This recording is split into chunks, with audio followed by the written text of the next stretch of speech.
Hello साथीहरु, हजुरहरु सबैजनालाई स्वागत छ मेरो नयाँ भिडियोमा। अनि आज चाहिँ म हेर्नु न, मैले यहाँनेरि ढोका सोकामा ताला मारेर म चाहिँ माइत जाँदै छु है साथीहरु।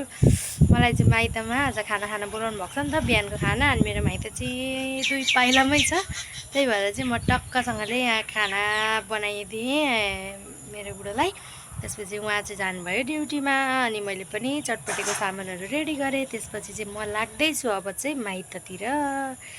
मेरो माइत चाहिँ धेरै टाढा छैन है साथीहरू।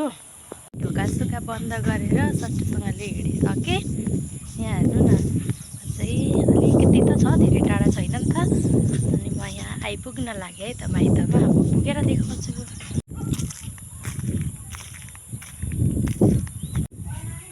पुगिसकेँ मेरो माइतमा चाहिँ टक्कसँगले पुगेँ नि त यहाँ माइतमा। अनि सट्टसँगले यहाँ हाम्रो मम्मी चाहिँ पुरा ब्याग लिएर मलाई पैसा दिनलाई हेरिराख्नु भएको छ। यहाँ हेर्नु होला, मेरो मम्मी चाहिँ मजाले हेर्नु है ब्यागबाट के निकाल्दै हुनुहुन्छ। खोइ ब्यागमा त केही देखिएन। झोला कोट्याउँदै हुनुहुन्छ। यता हेर्नु त मम्मी एकचोटि। टक्क झोलासोला कोट्याएर पनि राखिसक्नु भयो, के निकाल्नु भयो पनि। अब चाहिँ म जाँदैछु यहाँ खाना खाने ठाउँतिर। अनि टक्कसँगले यहाँ मम्मी चाहिँ खाना चढाउँदै हुनुहुन्छ।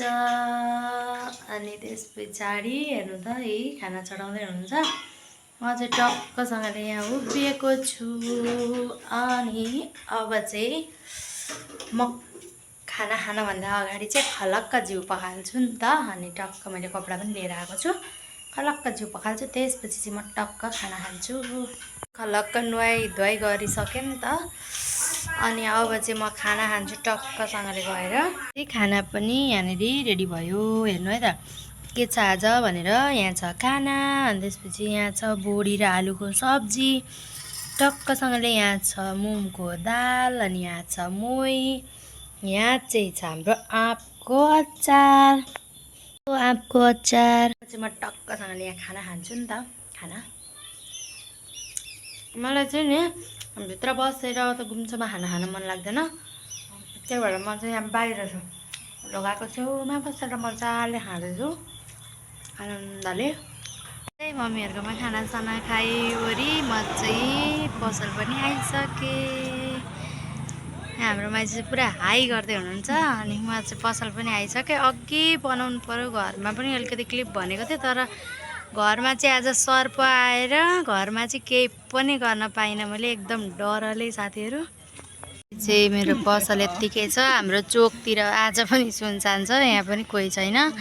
त्यहाँ हाम्रो फलफुलवाली आन्टीहरू आउनु भएको छ। हाम्रो प्याजीवाली दिदी पनि मजाले प्याजी बनाउँदैछ। यहाँ हाम्रो भाउजू चाहिँ आइपुग्नु भएकै छैन अझै पनि। आज पनि एकदमै सुनसान छ, गर्मी चाहिँ त्यति साह्रो छैन। यहाँ हिँड्दै हुन्छ हाम्रो दाई पर। मेरो चाहिँ पसल हेरिहाल्नुभयो होला, आज खासै मान्छे पनि थिएन, आज सुनसानै थियो।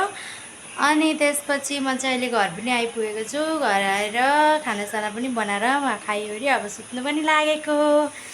आज चाहिँ खासै केही क्याप्चर गर्न पनि पाइनँ, त्यस्तै परेको कारणले गर्दाखेरि, समस्याको कारणले। आज दिउँसोको इन्सिडेन्ट त सर्प आएर घरमा एकछिन त हङ्गामै भइहाल्यो। त्यसपछि पसल गयो, पसलमा त्यस्तै अब सुनसानै थियो, आज खासै मान्छे पनि थिएनन्। अनि म चाहिँ आज पसल बन्द गरेर अलिक छिटै पनि घर आएँ, खानासाना बनाएँ। अनि त्यसपछि खानासाना खाएर अब चाहिँ सुत्नु पर्यो भनेर चाहिँ म चाहिँ यहाँनिर सुत्नको लागि भनेर रुमतिर आएको छु। मेरो बुढा चाहिँ मस्त सुतिराख्नु भएको छ मोबाइल हेर्दै। अब चाहिँ म पनि सुत्छु साथीहरू। अनि त्यसपछि हजुरहरूले चाहिँ मेरो भ्लगलाई चाहिँ लाइक, कमेन्ट, सेयर अनि सब्सक्राइब गर्न चाहिँ नबिर्सिनु होला। आरबी रोशन राजवंशी भ्लगलाई चाहिँ एकदमै सब्सक्राइब चाहिँ गरिदिनु होला है साथीहरू। यदि भन्दै आजको लागि बाई साथीहरू, फेरि भेटौँला अर्को भिडियोमा। यहाँ हेर्नु है, लास्टमा मेरो ह्यान्डसम रकीलाई पनि म देखाउँदैछु। यहाँ मजाले देखाउन त पाइनँ मैले, तर पनि यहाँनिर हेर्नु हाम्रो रकी चाहिँ यहाँ मजाले सुत्छ। By by.